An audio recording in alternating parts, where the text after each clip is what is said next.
പശ്ചിമേഷ്യൻ സംഘർഷം ആശങ്കാജനകം. പ്രധാനമന്ത്രി. പശ്ചിമേഷ്യൻ സംഘർഷത്തിൽ ലോക്സഭയിൽ വിശദീകരണവുമായി പ്രധാനമന്ത്രി. സംഘർഷം ആശങ്കയുണ്ടാകുന്നതെന്നും ജനങ്ങളെ പ്രതികൂലമായി തന്നെ ബാധിച്ചിട്ടുണ്ട് എന്നും പ്രധാനമന്ത്രി പറഞ്ഞു. 1 കോടി ഇന്ത്യക്കാരാണ് ഗൾഫിലുള്ളത്. അവർക്കെല്ലാ സഹായവും നൽകുന്നുണ്ട്. മാർഗനിർദ്ദേശങ്ങൾ നൽകുകയും കൺട്രോൾ റൂം തുറക്കുകയും ചെയ്തിട്ടുണ്ടെന്നും മോദി വ്യക്തമാക്കി. യുദ്ധത്തിനെതിരെ ഇന്ത്യ ഒറ്റക്കെട്ടായി സന്ദേശം നൽകണമെന്നും രാഷ്ട്രത്തലവന്മാരുമായി സംസാരിക്കുന്നുണ്ടെന്നും മോദി പറഞ്ഞു. 3 ആഴ്ചയായി യുദ്ധം തുടരുകയാണ്. ലോകത്തെ സാമ്പത്തിക വ്യവസ്ഥയിലും ജനങ്ങളിലും യുദ്ധം ബാധിക്കുന്നു. ലോക സാമ്പത്തിക രംഗത്തിന് ഇത് വെല്ലുവിളികൾ ഉയർത്തുന്നു. ഇന്ത്യക്കും അപ്രതീക്ഷിത വെല്ലുവിളികൾ ഉയരുന്നു. യുദ്ധം നടക്കുന്ന മേഖലയുമായി ഇന്ത്യക്ക് നല്ല വ്യാപാര ബന്ധമുണ്ട്. ഇന്ത്യയിലേക്ക് വരുന്ന ക്രൂഡ് ഓയിൽ വലിയൊരു ഭാഗം ഈ മേഖലയിൽ നിന്നാണ്. 1 കോടി ഇന്ത്യക്കാർ ഈ മേഖലയിലുണ്ട്. കപ്പലുകളിലും നിരവധി ഇന്ത്യക്കാരുണ്ട്. ഇന്ത്യ യുദ്ധത്തിനെതിരെ ഒറ്റക്കെട്ടായി സന്ദേശം നൽകണം. രാഷ്ട്രത്തലവന്മാരുമായി 2 തവണ സംസാരിച്ചു.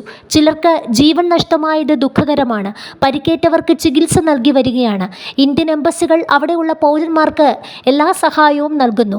സംഘർഷത്തിനിടെ ഇന്ത്യക്കാരുടെ സുരക്ഷ ഏറെ പ്രധാനമാണെന്നും 3,70,500 ഇന്ത്യക്കാർ സുരക്ഷിതമായി ഇന്ത്യയിലേക്ക് മടങ്ങിയെന്നും മോദി പറഞ്ഞു. ക്രൂഡ് ഓയിൽ, ഗ്യാസ്, രാസവളം തുടങ്ങിയവയെല്ലാം ഹോർമൂസ് കടലിടുക്ക് വഴിയാണ് വരുന്നത്.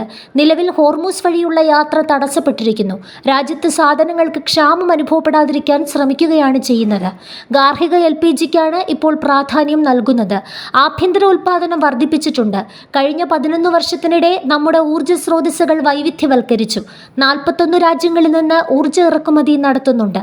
രാജ്യത്ത് പെട്രോളിയം കരുതൽ ആവശ്യത്തിനുണ്ടെന്നും പ്രതിസന്ധിയുടെ പശ്ചാത്തലത്തിൽ വിവിധ രാജ്യങ്ങളുമായി നിരന്തരം ബന്ധപ്പെട്ടുകൊണ്ടിരിക്കുകയാണെന്നും മോദി പറഞ്ഞു.